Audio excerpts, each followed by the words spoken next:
এটা তো আমরা চাইবই যে দেখেন এই আজকে ফিল্ম ইন্ডাস্ট্রি কিন্তু আমাদের বঙ্গবন্ধুর হাত দিয়েই কিন্তু তৈরি করা। আজকে এখানে আমরা চাই যে একটি সুন্দর পরিবেশ হোক, কারণ এই সংস্কৃতি তো আমাদের, এই ফিল্ম ইন্ডাস্ট্রি তো আমাদের। সুতরাং এখানে কিন্তু কাজ করে কারা? আমাদের এই দেশের জনগণ, এই দেশের ছেলেমেয়েরা, তাই না? তো সুতরাং আমরা এই খারাপ কিছু থেকে দেখেন আমাদের এই যে আমি বিগত দিনে শুনে এসেছি যে বিশেষ করে ইন্ডিয়ান চলচ্চিত্র, আমি ইন্ডিয়াতে অনেক কাজ করেছি, ওনারা কিন্তু প্রাধান্য দেন না, কিন্তু আমরা প্রাধান্য দিই কেন? আমি চাই আমাদের এই কালচারটা বেঁচে থাকুক, আমরা চাই আমাদের শিল্পীদেরকে নিয়েই কাজ করুক। অ্যাজ ইউজুয়াল সবসময় ভালো লাগে, এখনও ভালো লাগছে। না ভালো লাগার তো কোনো কারণই নেই, কারণ এখানে জীবনের প্রায় 70% সময় এখানেই ব্যয় করেছি। তো সো এটা একটা অন্যরকম ভালোবাসার জায়গা।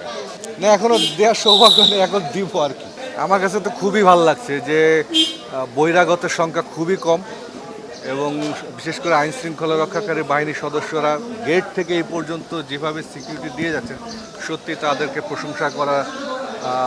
প্রশংসার দাবিদার। তারা সবসময় তারা এইভাবে সহযোগিতা করে আসছেন আমাদের শিল্পীদের যত ধরনের অনুষ্ঠান হয় বিগত সময়, এবং আগামীতেও আশা করব তাদের এই সহযোগিতার হাত সবসময় আমাদের দিকে থাকবে, এবং তাদের এবং বাকি সবার সহযোগিতা একটা সুন্দর ইলেকশনের পরিবেশ এখন বিরাজ করছে, দেখতে পাচ্ছি আমি। কোনো প্রত্যাশা নেই, সত্যি কথা বলে একদমই কোনো প্রত্যাশা নাই।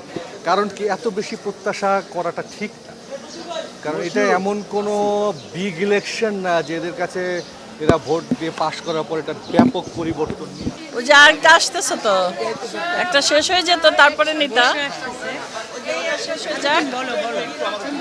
কি বলবো, আজকে কেমন লাগে? ভালো